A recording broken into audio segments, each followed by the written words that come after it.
Hello,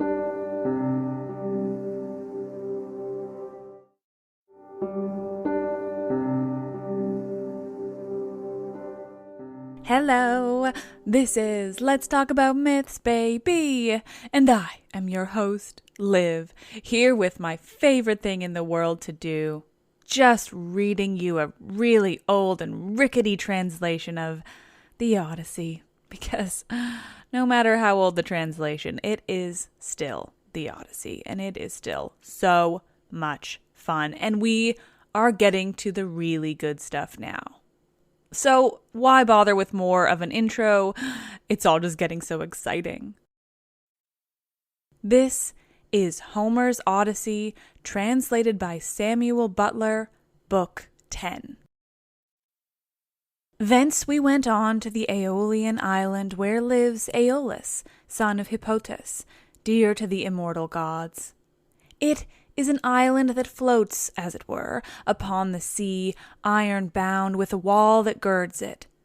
Now Aeolus has 6 daughters and 6 lusty sons, so he made the sons marry the daughters, and they all live with their dear father and mother, feasting and enjoying every conceivable kind of luxury. All day long the atmosphere of the house is loaded with the savor of roasting meats, till it groans again, yard and all. But by night they sleep on their well-made bedsteads, each with his own wife between the blankets. These were the people among whom we had now come. Aeolus entertained me for a whole month, asking me questions all the time about Troy, the Argive fleet, and the return of the Achaeans. I told him exactly how everything had happened, and when I said I must go and asked him further me on my way, he made no sort of difficulty, but set about doing so at once. Moreover, he flayed me a prime ox-hide to hold the ways of the roaring winds, which he shut up in the hide as in a sack. For Jove had made him captain over the winds, and he could stir or still each one of them according to his own pleasure. He put the sack in the ship and bound the mouth so tightly with a silver thread that not even a breath of a side wind could blow from any quarter. The west wind, which was fair for us, he did alone let blow as it chose, but it all came to nothing, for we were lost through our own folly. 9 days and 9 nights did we sail, and on the 10th day our native land showed on the horizon. We got so close in that we could see the stubble fires burning, and I, being then dead beat, fell into a light sleep, for I had never let the rudder out of my hands that we might get home the faster. On this the men fell to talking among themselves, and said I was bringing back gold and silver in the sack that Aeolus had given me. Bless my heart, would one turn to his neighbor, saying, how this man gets honored and makes friends to whatever city or country he may go. See what fine prizes he is taking home from Troy, while we, who have traveled just as far as he has, come back with empty hands as empty as we set out with. And now Aeolus has given him ever so much more. Quick, let us see what it all is, and how much gold and silver there is in the sack he gave him. Thus they talked, and evil counsels prevailed. They loosed the sack, whereupon the wind flew howling forth and raised a storm that carried us weeping out to sea and away from our own country. Then I awoke, and knew not whether to throw myself into the sea or to live on and make the best of it. But I bore it, covered myself up, and lay down in the ship, while the men lamented bitterly as the fierce winds bore our fleet back to the Aeolian island. When we reached it, we went ashore to take in water and dined hard by the ships. Immediately after dinner I took a herald and one of my men and went straight to the house of Aeolus, where I found him feasting with his wife and family. So we sat down as suppliants on the threshold. They were astounded when they saw us, and said, Odysseus, what brings you here? What god has been ill-treating you? We took great pains to further you on your way home to Ithaca, or wherever it was you wanted to go. Thus did they speak, but I answered sorrowfully, My men have undone me, they and cruel sleep have ruined me. My friends, mend me this mischief, for you can if you will. I spoke as movingly as I could, but they said nothing, till their father answered, Vilest of mankind, get you gone at once out of this island. Him whom heaven hates will I in no wise help. Be off, for you come here as an abhorred of heaven. And with these words he sent me sorrowing from his door. Thence we sailed on sadly, till the men were worn out with long and fruitless rowing, for there was no longer any wind to help them.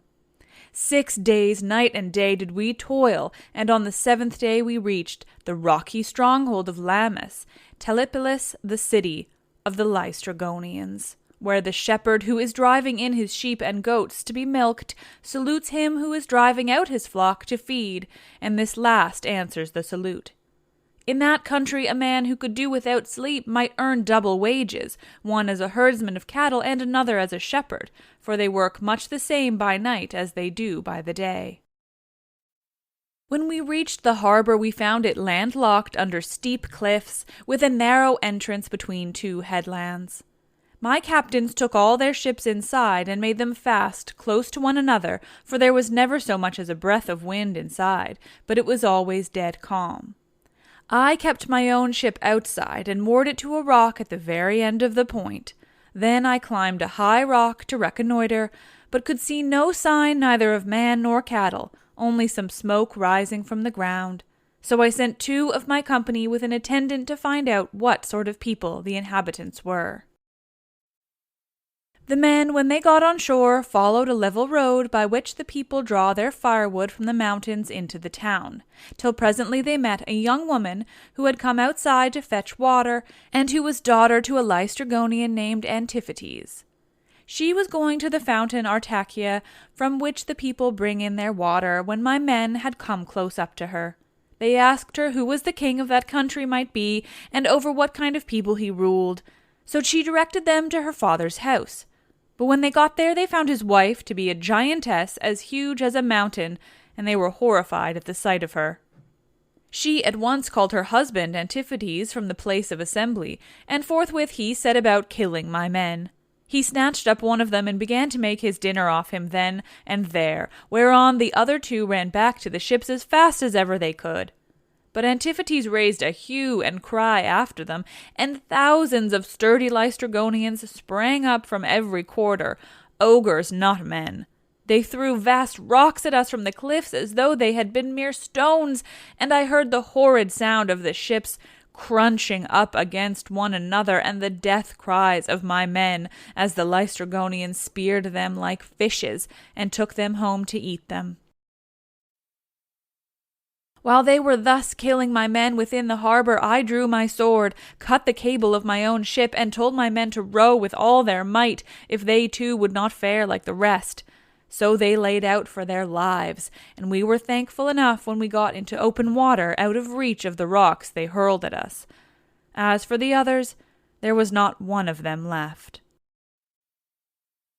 Thence we sailed sadly on, glad to have escaped death, though we had lost our comrades, and came to the Ionian island, where Circe lives, a great and cunning goddess who is own sister to the magician Aeetes, for they are both children of the sun by Perse, who is daughter to Oceanus. We brought our ship into a safe harbor without a word, for some god guided us thither, and having landed we lay there for 2 days and 2 nights, worn out in body and mind. When the morning of the 3rd day came, I took my spear and my sword and went away from the ship to reconnoiter, and see if I could discover signs of human handiwork, or hear the sound of voices. Climbing to the top of a high lookout, I espied the smoke of Circe's house rising upwards amid a dense forest of trees, and when I saw this, I doubted whether, having seen the smoke, I would not go on at once and find out more. But in the end I deemed it best to go back to the ship, give the men their dinners, and send some of them instead of going myself. When I had nearly got back to the ship, some god took pity upon my solitude, and sent a fine antlered stag right into the middle of my path. He was coming down his pasture in the forest to drink of the river, for the heat of the sun drove him, and as he passed I struck him in the middle of the back. The bronze point of the spear went clean through him, and he lay groaning in the dust until the life went out of him. Then I set my foot upon him, drew my spear from the wound, and laid it down. I also gathered rough grass and rushes and twisted them into a fathom or so of good, stout rope, with which I bound the 4 feet of the noble creature together.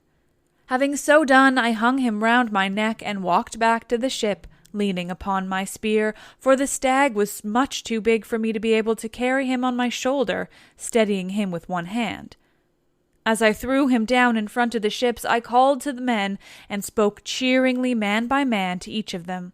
"Look here, my friends," said I, "we are not going to die so much before our time after all, and at any rate we will not starve so long as we have got something to eat and drink on board." On this they uncovered their heads upon the seashore and admired the stag, for he was indeed a splendid fellow. Then, when they had feasted their eyes upon him sufficiently, they washed their hands and began to cook him for dinner.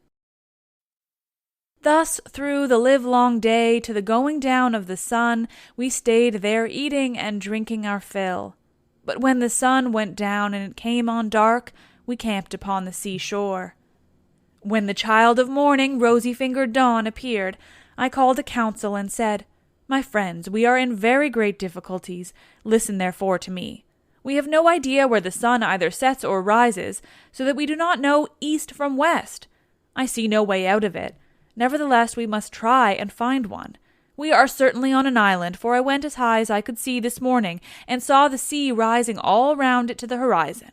It lies low, but towards the middle I saw smoke rising out from the thick forest of trees." Their hearts sank as they heard me, for they remembered how they had been treated by the Laestrygonian Antiphates, and by the savage ogre Polyphemus. They wept bitterly in their dismay, but there was nothing to be got by crying, so I divided them into 2 companies and set a captain over each. I gave one company to Eurylochus, while I took command of the other myself. Then we cast lots in a helmet, and the lot fell upon Eurylochus. So he set out with his 22 men, and they wept, as also did we who were left behind.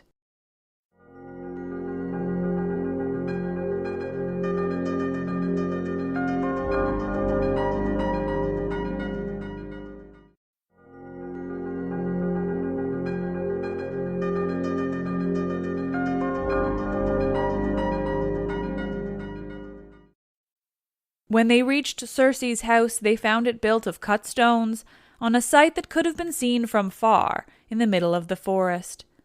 There were wild mountain wolves and lions prowling all round it, poor bewitched creatures whom she had tamed by her enchantments and drugged into subjection.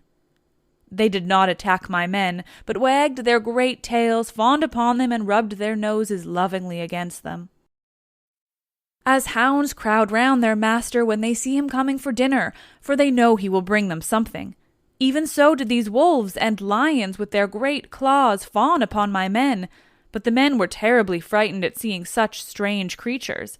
Presently they reached the gates of the goddess's house, and as they stood there they could hear Circe within, singing most beautifully as she worked at her loom, making a web so fine, so soft, and of such dazzling colors as no one but a goddess could weave.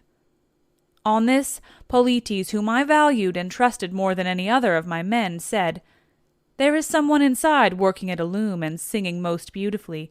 The whole place resounds with it. Let us call her and see whether she is woman or goddess."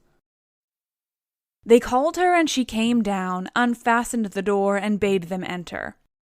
They, thinking no evil, followed her, all except Eurylochus, who suspected mischief and stayed outside. When she had got them into her house, she set upon them benches and seats and mixed them a mess with cheese, honey, meal, and Pramnian wine. But she drugged it with wicked poisons to make them forget their home, and when they had drunk, she turned them into pigs by a stroke of her wand and shut them up in her pigsties. They were like pigs, head, hair, and all, and they grunted just as pigs do, but their senses were the same as before, and they remembered everything. Thus, then, were they shut up squealing, and Circe threw them some acorns and beech masts, such as pigs eat, but Eurylochus hurried back to tell me about the sad fate of our comrades. He was so overcome with dismay that, though he tried to speak, he could find no words to do so. His eyes filled with tears, and he could only sob and sigh, till at last we forced his story out of him, and he told us what had happened to the others. "We went," said he, "as you told us, through the forest, and in the middle of it there was a fine house built with cut stones in a place that could be seen from far. There we found a woman, or else she was a goddess, working at her loom and singing sweetly. So the men shouted to her and called to her, and whereon she at once came down, opened the door, and invited us in. The others did not suspect any mischief, so they followed her into the house, but I stayed where I was, for I thought there might be some treachery. From that moment I saw them no more, for not one of them came out, though I sat a long time watching for them. Then I took my sword of bronze and slung it over my shoulder. I also took my bow and told Eurylochus to come back with me and show me the way. But he laid hold of me with both hands and spoke piteously, saying, 'Sir, do not force me to go with you, but let me stay here, for I know you will not bring one of them back with you, nor ever return alive yourself. Let us rather see if we cannot escape at any rate with the few that are left of us, for we may still save our lives.' 'Stay where you are, then,' answered I, eating and drinking at the ship, 'but I must go, for I am most urgently bound to do so.' With this I left the ship and went up inland. When I got through the charmed grove and was near the great house of the enchantress Circe, I met Mercury with his golden wand, disguised as a young man in the heyday of his youth and beauty, with the down just coming upon his face. He came up to me and took my hand within his own, saying, 'My poor unhappy man, whither are you going over this mountain top, alone and without knowing the way? Your men are shut up in Circe's pigsties, like so many wild boars in their lairs. You surely do not fancy that you can set them free. I can tell you that you will never get back and will have to stay there with the rest of them. But never mind, I will protect you and get you out of your difficulty. Take this herb, which is one of great virtue, and keep it about you when you go to Circe's house. It will be a talisman to you against every kind of mischief. And I will tell you of all the wicked witchcraft that Circe will try to practice upon you. She will mix a mess for you to drink, and she will drug the meal with which she makes it. But she will not be able to charm you, for the virtue of the herb which I shall give you will prevent her spells from working. I will tell you all about it. When Circe strikes you with her wand, draw your sword and spring upon her as though you were going to kill her. She will then be frightened, and will desire you to go to bed with her. On this you must not point-blank refuse her, for you want her to set your companions free, and to take good care also of yourself. But you must make her swear solemnly by all the blessed gods that she will plot no further mischief against you, or else when she has got you naked she will unman you and make you fit for nothing.' As he spoke, he pulled the herb out of the ground and showed me what it was like. The root was black, while the flower was white as milk. The gods call it moly, and mortal men cannot uproot it, but the gods can do whatever they like. Then Mercury went back to high Olympus, passing over the wooded island, but I fared onward to the house of Circe, and my heart was clouded with care as I walked along. When I got to the gates I stood there and called the goddess, and as soon as she heard me she came down, opened the door, and asked me to come in. So I followed her, much troubled in my mind. She set me on a richly decorated seat inlaid with silver. There was a footstool also under my feet, and she mixed a mess in a golden goblet for me to drink. But she drugged it, for she meant me mischief. When she had given it me, and I had drunk it without its charming me, she struck me with her wand. "There now," she cried, "be off to the pigsty, and make your lair with the rest of them." But I rushed at her, with my sword drawn as though I would kill her, whereon she fell with a loud scream, clasped my knees, and spoke piteously, saying, "Who and whence are you? From what place and people have you come? How can it be that my drugs have no power to charm you? Never yet was any man able to stand so much as a taste of the herb I gave you. You must be spell-proof. Surely you can be none other than the bold hero Odysseus, whom Mercury always said would come here some day with his ship while on his way home from Troy. So be it, then. Sheathe your sword and let us go to bed, that we may make friends and learn to trust each other." And I answered, "Circe, how can you expect me to be friendly with you when you have just been turning all my men into pigs? And now that you have got me here myself, you mean me mischief when you asked me to go to bed with you, and will unman me and make me fit for nothing. I shall certainly not consent to go to bed with you unless you will first take your solemn oath to plot no further harm against me." So she swore at once as I had told her, and when she had completed her oath, then I went to bed with her. Meanwhile, her 4 servants, who are her housemaids, set about their work. They are the children of the groves and fountains and the holy waters that run down into the sea. One of them spread a fair purple cloth over a seat and laid a carpet underneath it. Another brought tables of silver up to the seats and set them with baskets of gold. A third mixed some sweet wine with water in a silver bowl and put golden cups upon the tables, while the 4th brought in water and set it to boil in a large cauldron over a good fire which she had lighted. When the water in the cauldron was boiling, she poured cold into it till it was just as I liked it, and then she set me in a bath and began washing me from the cauldron about the head and shoulders to take the tire and stiffness out of my limbs. As soon as she had done washing and anointing me with oil, she arrayed me in a good cloak and shirt and led me to a richly decorated seat inlaid with silver. There was a footstool also under my feet. A maidservant then brought me water in a beautiful golden ewer and poured it into a silver basin for me to wash my hands, and she drew a clean table beside me. An upper servant brought me bread and offered me many things of what there was in the house. And then Circe bade me eat, but I would not, and sat without heeding what was before me, still moody and suspicious. When Circe saw me sitting there without eating, and in great grief, she came to me and said, "Odysseus, why do you sit like that as though you were dumb, gnawing at your own heart, and refusing both meat and drink? Is it that you are still suspicious? You ought not to be, for I have already sworn solemnly that I will not hurt you." And I said, "Circe, no man with any sense of what is right can think of eating or drinking in your house until you have set his friends free and let him see them. If you want me to eat and drink, you must free my men and bring them to me that I may see them with my own eyes." When I had said this, she went straight through the court with her wand in her hand and opened the pigsty doors. My men came out like so many prime hogs, and stood looking at her, but she went about among them and anointed each with a second drug, whereon the bristles that the bad drug had given them fell off, and they became men again, younger than they were before, and much taller and better looking. They knew me at once, seized me each of them by the hand, and wept for joy till the whole house was filled with the sound of their hullabalooing. And Circe herself was so sorry for them that she came up to me and said, "Odysseus, noble son of Laertes, go back at once to the sea where you have left your ship, and first draw it onto the land. Then hide all your ship's gear and property in some cave, and come back here with your men." I agreed to this, so I went back to the seashore and found the men at the ship weeping and wailing most piteously. When they saw me, the silly blubbering fellows began frisking round me as calves break out, and gambol round their mothers when they see them coming home to be milked after they have been feeding all day, and the homestead resounds with their lowing. They seemed as glad to see me as though they had got back to their own rugged Ithaca, where they had been born and bred.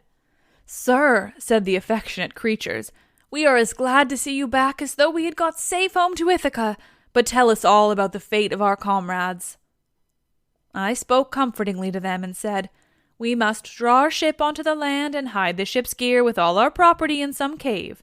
Then come with me, all of you, as fast as you can, to Circe's house, where you will find your comrades eating and drinking in the midst of great abundance." On this the men would have come with me at once, but Eurylochus tried to hold them back and said, "Alas, poor wretches that we are, what will become of us? Rush not on your ruin by going to the house of Circe, who will turn us all into pigs or wolves or lions, and we shall have to keep guard over her house. Remember how the Cyclops treated us when our comrades went inside his cave, and Odysseus with them? It was all through his sheer folly that those men lost their lives." When I heard him, I was in 2 minds whether or no to draw the keen blade that hung by my sturdy thigh and cut his head off in spite of him being a near relation of my own. But the men interceded for him and said, "Sir, if it may be so, let this fellow stay here and mind the ship, but take the rest of us with you to Circe's house." On this we all went inland, and Eurylochus was not left behind after all, but came on too, for he was frightened by the severe reprimand that I had given him. Meanwhile, Circe had been seeing that the men who had been left behind were washed and anointed with olive oil. She had also given them woolen cloaks and shirts, and when we came we found them all comfortably at dinner in her house. As soon as the men saw each other face to face and knew one another, they wept for joy and cried aloud till the whole palace rang again. Thereon Circe came up to me and said, "Odysseus, noble son of Laertes, tell your men to leave off crying. I know how much you have all suffered at sea, and how ill you have fared among cruel savages on the mainland, and that is all over now. So stay here and eat and drink till you are at once more as strong and hardy as you were when you left Ithaca. For at present you are weakened both in body and mind. You keep all the time thinking of the hardships you have suffered during your travels, so that you have no more cheerfulness left in you." Thus did she speak, and we assented. We stayed with Circe for a whole 12 months, feasting upon an untold quantity both of meat and wine. But when the year had passed in the waning of moons and the long days had come round, my men called me apart and said, "Sir, it is time you began to think about going home, if so be you are to be spared to see your house and native country at all." Thus did they speak, and I assented. Thereon through the livelong day to the going down of the sun we feasted our fill on meat and wine. But when the sun went down and it came on dark, the men laid themselves down to sleep in the covered cloisters. I, however, after I had gotten into bed with Circe, besought her by her knees, and the goddess listened to what I had to say. "Circe," said I, "please to keep the promise you made me about furthering me on my homeward journey. I want to get back, and so do my men. They are always pestering me with their complaints as soon as ever your back is turned."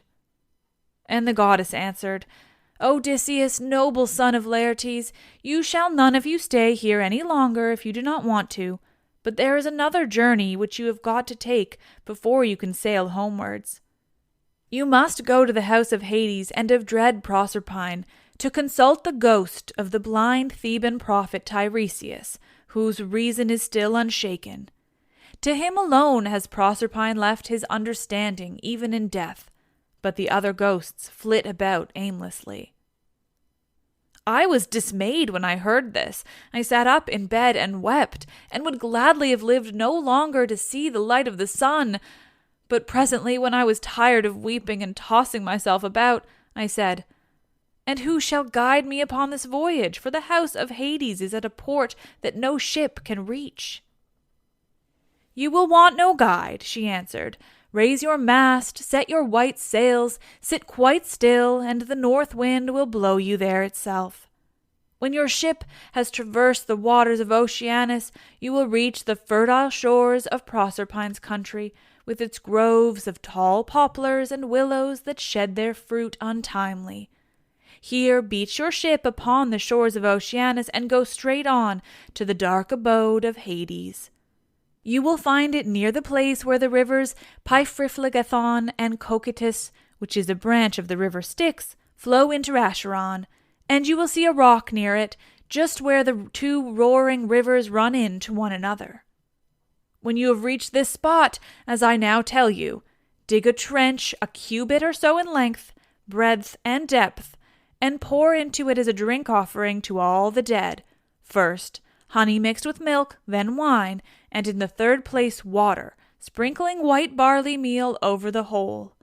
Moreover, you must offer many prayers to the poor, feeble ghosts, and promise them that when you have got back to Ithaca you will sacrifice a barren heifer to them, the best you have, and will load the pyre with good things. More particularly, you must promise that Tiresias shall have a black sheep all to himself, the finest in all your flocks. When you shall have thus besought the ghosts with your prayers, offer them a ram and a black ewe, bending their heads towards Erebus, but yourself turn away from them as though you would make towards the river. On this, many dead men's ghosts will come to you, and you must tell your men to skin the 2 sheep that you have just killed, and offer them as a burnt sacrifice with prayers to Hades and to Proserpine. Then draw your sword and sit there, so as to prevent any other poor ghost from coming near the spilt blood before Tiresias shall have answered your questions. The seer will presently come to you, and will tell you about your voyage, what stages you are to make, and how you are to sail the sea, so as to finally reach your home." It was daybreak by the time she had done speaking, so she dressed me in my shirt and cloak. As for herself, she threw a beautiful light gossamer fabric over her shoulders, fastening it with a golden girdle round her waist, and she covered her head with a mantle. Then I went about among the men everywhere all over the house, and spoke kindly to each of them man by man. "You must not lie sleeping here any longer," said I to them. "We must be going, for Circe has told me all about it." And on this they did as I bade them. Even so, however, I did not get them away without misadventure. We had with us a certain youth named Elpenor, not very remarkable for his sense or courage, who had got drunk and was lying on the housetop away from the rest of the men to sleep off his liquor in the cool. When he heard the noise of the men bustling about, he jumped up on a sudden and forgot all about coming down by the main staircase, so he tumbled right off the roof and broke his neck, and his soul went down to the house of Hades. When I had got the men together, I said to them, "You think you are about to start home again, but Circe has explained to me that instead of this, we have got to go to the house of Hades and Proserpine to consult the ghost of the Theban prophet Tiresias."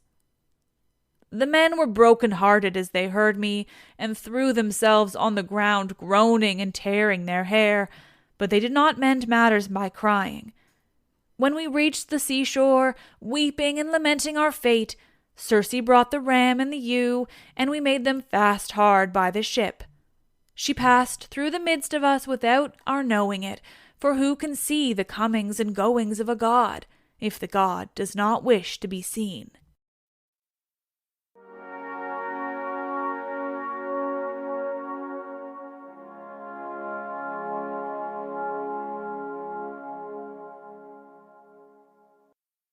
Oh, we're moving through the exciting bits so quickly. Already Circe, the Laestrygonians.